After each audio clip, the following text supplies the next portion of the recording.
Do students from the academia ever come to Port Ormos? Of course, especially around this time of year. Students from Sumeru City that are about to graduate often come to Port Ormos to cut loose a little. Many people often talk about how hard it is to get accepted into the academia, let alone graduate. But those who finish their studies and go on to become full-time researchers at the academia have it even harder. Sure, we may not be Sumeru City, but Port Ormos offers beautiful scenery and a stress-free environment. Some even say it's good luck to come to Port Ormos, so students and researchers come flocking here when things get to be too much at the academia. Ah, you see over there? Those are students from the academia.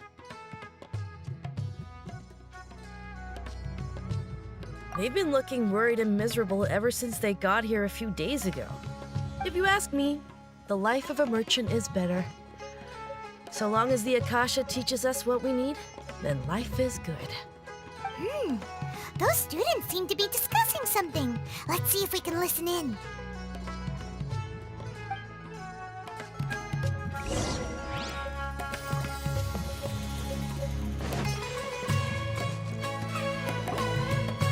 It's no good. I've tried asking around, but I haven't been able to learn anything useful. Not to mention that a bunch of scary-looking Eremite mercenaries have been posted along the streets now. There's been a lot of fighting between the different Eremite factions in Port Ormos. If we choose to move on our own, then it would be wise to steer clear of them.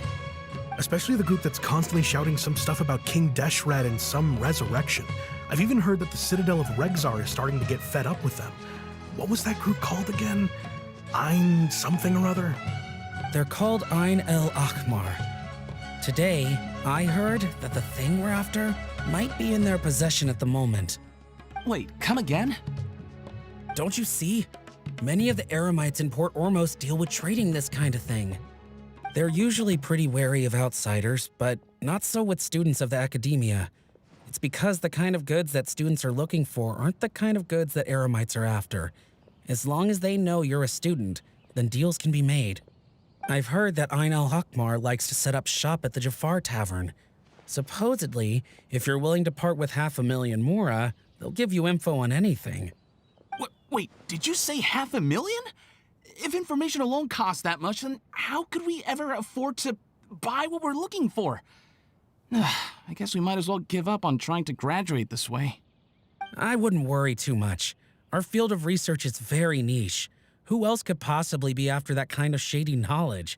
I bet it's practically worthless to anyone aside from us. Oh, I guess that makes sense. Then the only thing left for us now is to find a way in. Why don't we all just pool our money together and pay for the information? Whoa! Did you hear that? A niche field of research and shady knowledge? It all sounds pretty suspicious to Paimon. Is knowledge something people just buy and sell like that? So, what's our plan? Wait, didn't you hear what they just said? Buying information is going to cost us 500,000 Mora! Have you lost your mind? Oh, all right. Paimon never thought she'd agree to parting with that kind of Mora. But if you know what you're doing, then we should give it a shot.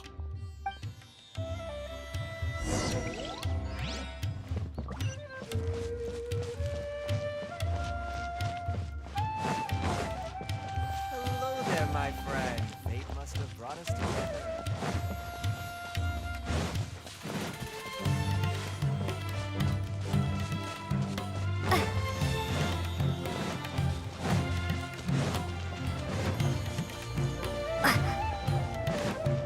This is the place we heard those students talking about. Let's find a seat somewhere and see if we can spot the group they mentioned. Oh, you've arrived. Please take a seat. So, they think that they can go toe-to-toe with the boss? Huh! Once we reclaim the power of King Deshret, they'll be the first that the boss punishes. They're nothing to be afraid of. Our main rival now is the Caracal Battalion. They've also amassed a significant amount of Mora this time, so we mustn't underestimate them. How can the Caracal Battalion compete with the boss when they're nothing but a bunch of money-grubbing opportunists out for a quick mora? Yeah, with Boss's fervent devotion, he'll be able to use this power to bring our god back this time. Huh. All these guys talk about is King Deshret, so they're probably the ones we're looking for. Greater Lord Ruka Devata. That traitor and her followers must not be spared. The day will come when King Deshret exacts vengeance on Sumeru, and all of them shall be punished.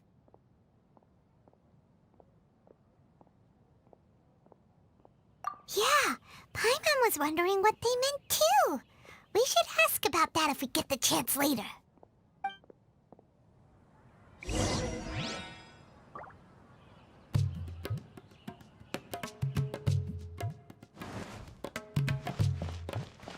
What's going on? How can there be kind of here? Huh? Who are you? What do you want? A student? What's a student from Sumeru City doing in Port Ormos? Ah, well, if it's info you want, you've come to the right place. The question is, can you afford it? Huh? What is this, some kind of joke? Oh! Sorry! She must have grabbed the wrong amount! Hey, what do you think you're doing? Oh, Paimon can't stand to see so much more go. But there's no other choice right now. Here, this is the merchant's address. Whatever you're looking for, you'll find it there. Hmm? Well, what are you waiting for? Oh, that's right! We heard you mention King Deshret just now. We're actually interested to know more because we're, archaeology students! Fine. Since you've already handed over the Mora, I guess I can throw in a little extra info. As you can see, members of Ain al-Ahmar are devout believers of King Deshret. Years ago, King Deshret founded the great desert nation that was our homeland. It was an advanced civilization, far beyond anything you'll see in present-day Sumeru. King Deshret was the rightful god of wisdom, but he was betrayed by a companion he trusted. She even stripped him of his title, God of Wisdom. So, you mean the traitor was... Greater Lord Ruka Devata, yes. That shameless wretch destroyed King Deshret's civilization, and our ancestors were forced to flee to this land where we were made to suffer the tyranny of our enemies. Furthermore, she conspired with the academia to cover up the truth of her actions, and create the merciful and benevolent facade for which she is now known. Ugh, just thinking about it sickens me. But the story doesn't end there, oh no. King Deshret isn't truly dead. The voice of the Oracle has been heard in the desert, prophesying his resurrection. Mark my words, our god shall return. And when that day comes, all followers of the traitor and all the desert dwellers who have forgotten their true god will suffer retribution together. If what I'm saying makes you shiver with fear, it might not be too late for you to become a believer of King Deshret.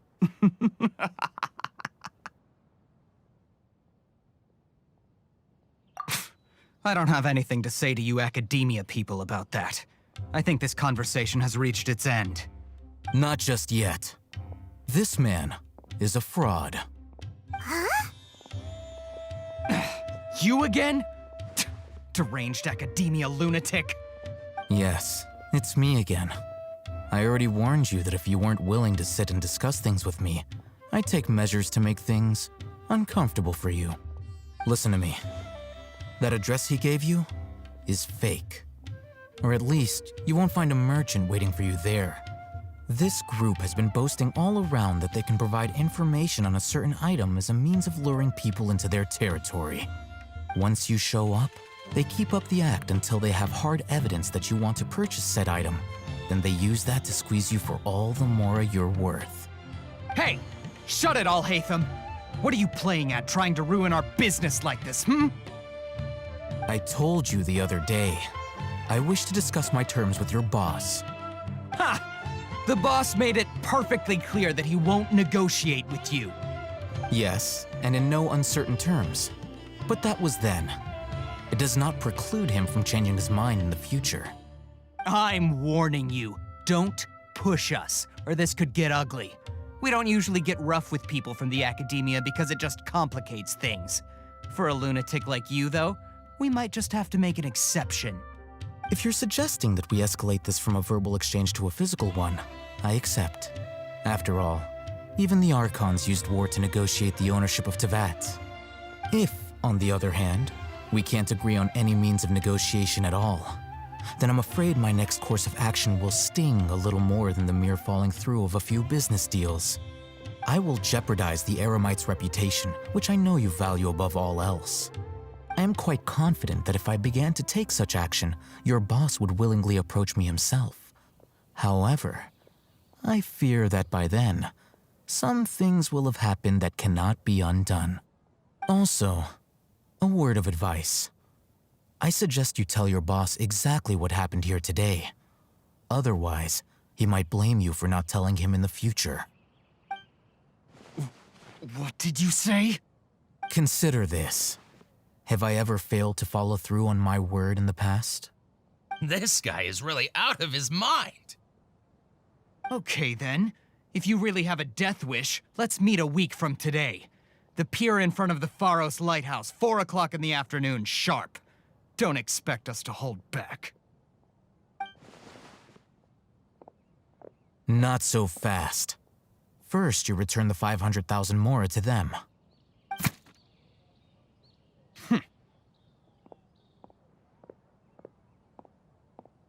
Please, I beg you, don't provoke them. We can't afford any trouble with this crowd. They haven't even paid for their food yet. Ah, Mr. Iman. There appears to be fewer staff in the restaurant recently. This wouldn't happen to be because they're all busy spreading the word to the students, would it? Well... Someone who chooses to do business with a group like that really can't afford to get so flustered the instant someone confronts them about it. Consider the meal compensation for our silence. I'd say you're getting an excellent deal. Whoa, did you see that? He not only got us our Mora back, but sent the Amorites running too. Plus, he seems to know a lot about what's going on around here. Let's catch up with him and ask some questions. He went that way! After him!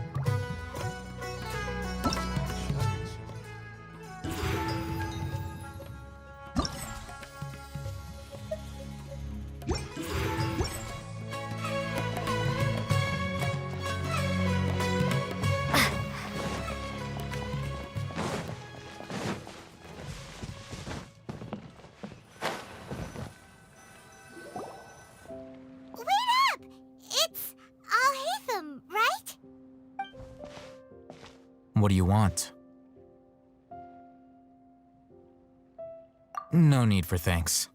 My goal was to get to them, and you two gave me just the opportunity I needed. We're even. Oh, I advise you to keep your distance from them. Since they weren't able to make off with your Mora in the end, they might harass you again in the future. All right. Goodbye. Hold your horses! We still have something to ask you about! Since you tore through their scam right in front of them, you must know the real story about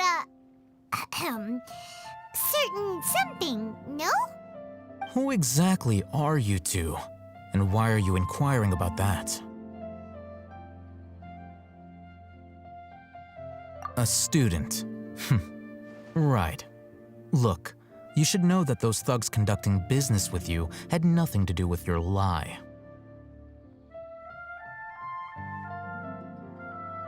Huh? Oh, yeah!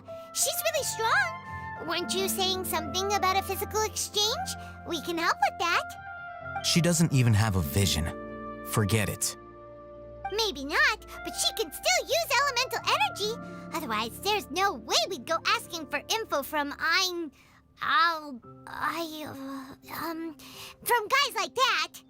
Those high-headed thugs are definitely gonna bring a lot of backup for your next meeting. Even if you don't go alone, you won't regret taking us with you.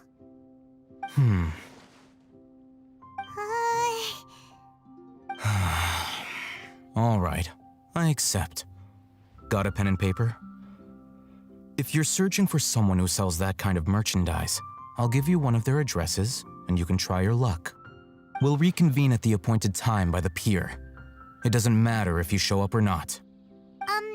So, since you were happy to give us this merchant's information, does that mean you can tell us exactly what we're after? You were willing to part with 500,000 mora for something and you didn't even know what it was? Okay. Well, if you truly are as skilled as you claim, then you can beat the answer out of them when they become hostile. Look, if you've been making inquiries, then you have to know something by now. Tell me what you know so far, so I don't waste time repeating information. We know it's connected to the academia somehow, and that not only do the Eremites deal in it, but some students want to get a hold of it too. What else?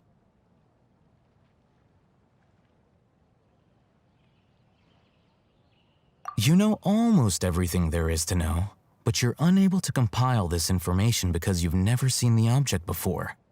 This is what you've been looking for. Huh? Paimon can't tell what it is. It looks like some kind of ornament. This is a knowledge capsule. To put it simply, it's a vessel that can store a fixed quantity of canned knowledge. It's like a miniature Akasha. Anyone who links it to their personal Akasha terminal instantly becomes privy to its contents.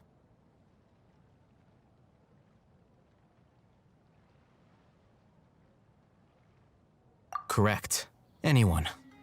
Unlike the Akasha, which heavily regulates who can access what information, knowledge capsules confer their contents without any requisites. That's amazing. It's essentially a convenient and harmless vestibule for knowledge. Unfortunately, it's illegal in Sumeru to privately possess or trade them. They were created as a means for scholars to transfer knowledge gained from Irminsul into the Akasha, and are intended to be destroyed immediately after use. But despite strict regulations, some of these knowledge capsules will always escape destruction. After all, there will always be those in this world who are dissatisfied with life as designed for them by the Akasha and wish to change their fate. Over the past century, a wide variety of canned knowledge has been leaked from the academia. Now, in Port Ormos, the valuable ones are a means to mora for the Eremites. Meanwhile, those which the Eremites deem to be useless to them occasionally prove useful to the common citizens and hapless academia students. Well, I think that about sums it up.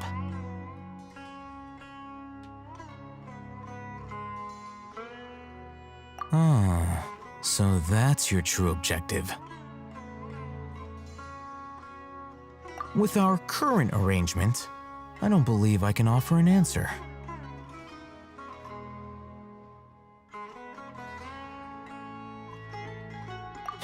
You're still resolved. Fine. Let's talk somewhere with fewer people.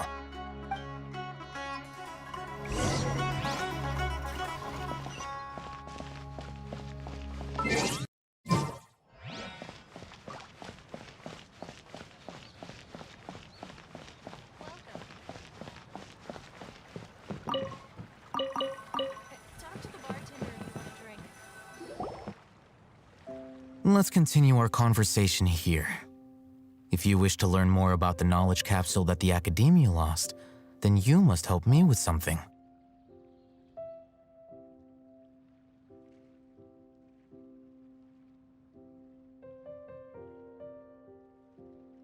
I need you to find someone named Dory, a traveling merchant. Unlike the peddlers who hawk inferior knowledge capsules, she often has quality goods in stock. Some say that as long as there is profit to be made, there is nothing she won't dare to sell. She's guarded against people from the academia because most of her wares don't comply with academia regulations. I think she blacklisted me. I met with her informant, but it soon became clear that they had no intention of letting me get any further. Become one of Dory's customers and earn her trust. This is my condition for further collaboration.